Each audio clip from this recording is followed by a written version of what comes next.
Hello there everyone, it's Ace back today, and we're going to be taking a look at all of the unanswered questions that are still left over after the Season 2 finale of The Mandalorian. Please, if you have not yet finished the season, I'd highly suggest you click away. We're going to talk about a bunch of different kinds of spoilers.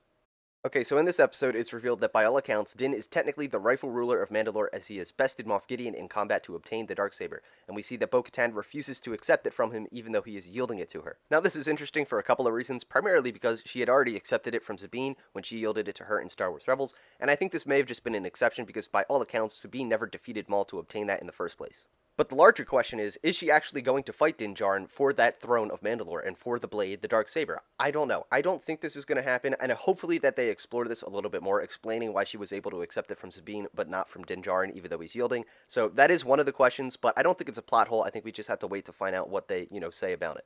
Okay, next up is probably the biggest unanswered question of them all. It is easily the largest mystery of this entire show. What is the project that they're working on? What was Moff Gideon doing? We do know it was confirmed that Dr. Pershing is a cloning scientist, and many have speculated that, the guy that we see in the tank could somehow be related to Emperor Palpatine and Snoke in the sequel trilogy, but what were they using Grogu's blood for? None of us know. They definitely were adding some clues to this overall mystery, but it has not been answered yet, and I really hope they touch upon this in Season 3. Now, I think it's safe to assume that Moff Gideon and Dr. Pershing were likely arrested by Cara Dune and taken into New Republic custody. However, the question that I have is, who is it that they're working for? Now, we hinted that they could possibly be connected to Palpatine, but are they working for Palpatine, or are they working for Thrawn? And this is a question that I would love to see answered in Season 3. Because as we know, Thrawn was name-dropped in the Ahsoka episode, Episode 5, and at the Disney Investor Call when they announced the new Ahsoka show and Rangers of the New Republic, they said that all of these shows, including The Mandalorian, will be intertwined and culminate in some large climactic event. This is what leads me to believe that Moff Gideon could potentially be working for Thrawn. Now, who knows, maybe he's just working for himself, that's also highly likely, but I do think that Thrawn might be the big bad, and I think we're probably going to find out, if not in Season 3, then in the Ahsoka show, whether or not they're all connected.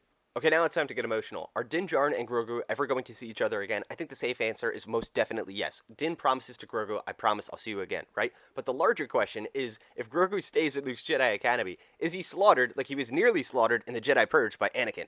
And I, for one, personally do not think they're going to do this at all. I personally think that Grogu is going to leave Luke's Jedi Academy long before Kylo falls to the dark side. However, this is not confirmed, so we're still going to have to wait to find out.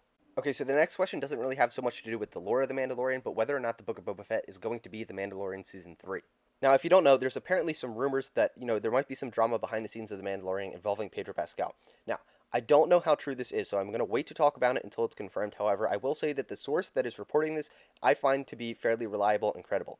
But currently, my opinion is that however unlikely it is, I think the Book of Boba Fett is going to be its own show, and that it might be a shorter, limited series that leads up to The Mandalorian Season 3. They're both supposed to be released in December of 2021, and it is odd that they would release two shows at the same time, but who knows? Disney Plus is doing a whole bunch of things, so maybe they're just taking a different path. At least that's what I hope is the case. Either way, I'm super excited for the future of Star Wars. This season was absolutely incredible. Let me know what you guys thought. That's going to do it for this video, guys. Thank you so much for watching. Definitely hit that subscribe button for more Star Wars content on the way, and may the Force be with you all. This is the way.